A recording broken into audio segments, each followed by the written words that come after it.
Fancy seeing you here today.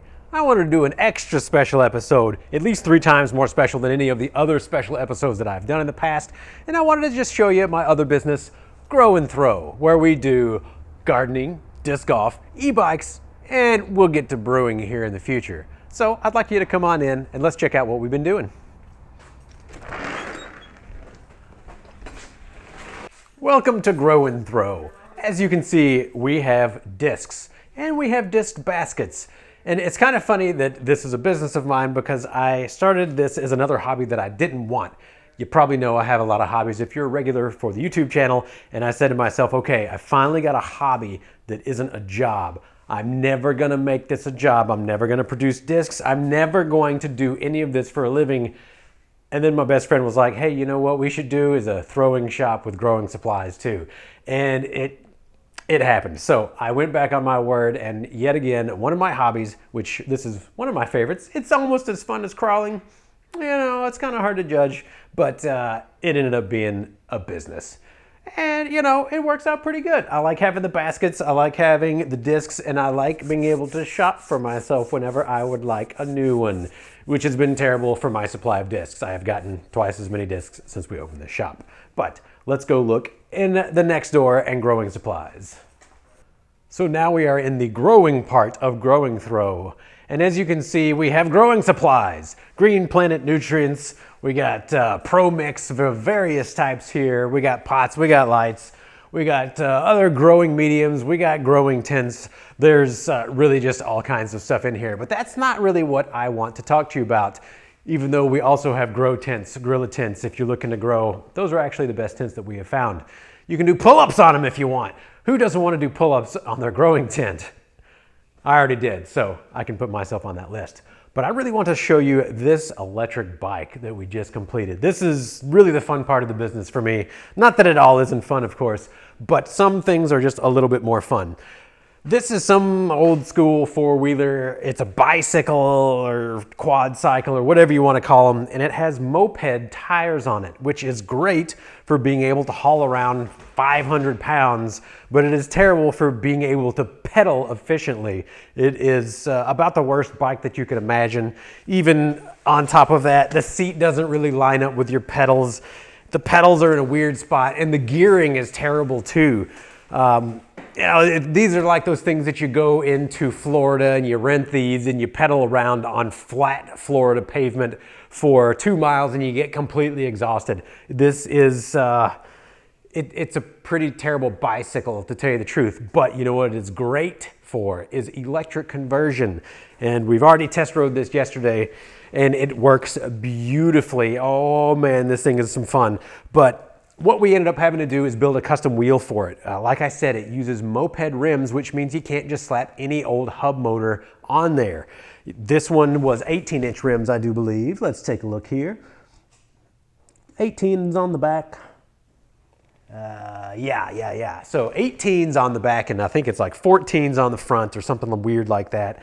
And what I had to do is I used my spoke machine. We made custom spokes for it. I laced up the wheel. We made some custom torque arms for it. And then I had to program the controller to make sure that it didn't overheat based on this behemoth. We didn't want it going too fast because this thing is not exactly what I'd consider stable on the trails. And we did a 36 volt, 20 amp hour battery, which I estimate to give us about 20 miles of run time or so on relatively flat ground, not pedaling. We're gonna do some more testing today. It's a nice day outside. It's in the mid 40s or maybe low 50s right now. And we will be able to at least give a good stress test. We already went up some extremely big hills that the owner of this will never actually encounter, hopefully, but it still pulled it with very minimal pedaling input and it didn't overheat, and that was the big thing. On a really big hill, it's completely opposite from RC cars to where your load is very small. You're not gonna be going up a hill for miles. You're not gonna be having sustained loads because if you do have, let's say you're dropping 80 amps on an RC car, it's gonna be accelerated at top speed like that. So you don't have to deal with these sustained loads that an e-bike has to deal with. And on these, the electronics ends up being kind of specific for it. You have to have phase amp control and you have to have battery amp control One, so you don't overdraw on your batteries and have problems with that. And two, so you don't overheat your motor, because the phase amps causes torque, but it also causes heat in your motor. So on this one, I ended up with a tune that was, if I remember correctly, either 30 or 35 amps on the battery, which this battery can sustain, no problem. And then we settled on 95 amps on the phase side. And this is a big, beefy motor. This motor is designed to push a bicycle to like 70 miles an hour, not overheat, or at least still be within temperature range. So doing a slow 12, 13 miles an hour on this thing indefinitely, it's not gonna overheat. It has much more thermal mass than what we need, but this thing is a big, heavy vehicle, and it's gonna have multiple people sitting on it and maybe some adults on the front. So better to err on the side of caution and having parts that are overbuilt for something like this. And just such a fun project. I told the owner that he better be calling me if he goes to sell it, because I want this for myself. And that seems to be how most of our projects go when we do e-bikes, is that they end up being nicer than what I would normally purchase for myself, because I just don't want to blow money on toys. I have so many toys, and the customers, they end up selecting the parts that maybe I wouldn't want to afford. And it's just always one of those things to where I love to see it, I love to play with them, but then when they leave, I'm sad because I want it for myself. I'm kind of a toy hoarder. Yeah. And besides that, I don't even have space for this. So what am I talking about? I shouldn't be doing it. So I think it's about time to ride off into the sunset and test this guy out. Go get some lunch. Oh, is it turned on? Is this the right battery? I don't even know if it's turned on. Nope. It's not. This is a fake battery, so I faked myself out.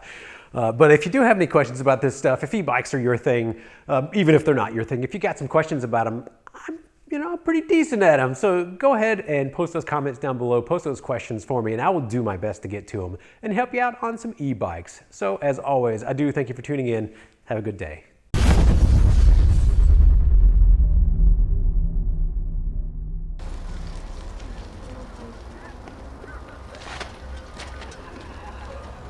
I want to see like a double penny party. Let's get a sweet burnout. That'd be the fucking like. Hey, get that torque.